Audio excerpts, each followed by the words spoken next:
America Israel యుద్ధోన్మాదానికి వ్యతిరేకంగా ప్రపంచవ్యాప్తంగా ప్రజలందరూ కూడా పెద్ద ఎత్తున నిరసనలు తెలియజేస్తూ ఉన్నారు. అందులో భాగంగా ఈరోజు హైదరాబాద్లో లెఫ్ట్ పార్టీలు, మిగతా కాంగ్రెస్, ఇతర పక్షాలు కలిసి పెద్ద స్థాయిలో నిరసన కొనసాగుతూ ఉన్నది. ముఖ్యంగా యుద్ధం వల్ల జరుగుతున్నటువంటి ప్రపంచవ్యాప్తంగా ఉద్యోగ రహితమైనటువంటి విషయాలు, ఉపాధి రహితమైనటువంటి విషయాల మీద, ముఖ్యంగా భారతదేశంలో ఆహారం మీద ప్రభావం పడటం, యువత మీద ప్రభావం పడటం, అట్లాగే ఫార్మా రంగంపై ప్రభావం పడటం, ఇట్లా అనేక రంగాలుగా ప్రభావం పడుతున్నటువంటి నేపథ్యంలో కనీసంగా కూడా మన నరేంద్ర మోడీ మాట్లాడకపోవటం అనేటువంటిది దుర్మార్గమైనటువంటి విషయం. అంటే దేశంలో లక్షలాది మంది నిరుద్యోగతకు గురవుతున్న, ఆహార సౌకర్యాలు లేకపోయినప్పటికీ కూడా కనీసం మాట్లాడకపోవటం అనేటువంటిది ఈ సందర్భంగా మనం ప్రస్తావించాలి.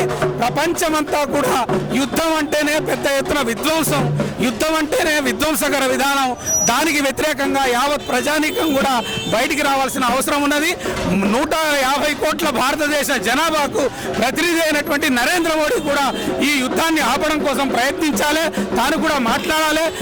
అలీన విధానానికి మద్దతుగా ఆయన కూడా ఈరోజు మాట్లాడాల్సిన అవసరం ఉందని ఈ సందర్భంగా తెలియజేస్తా ఉన్నాం.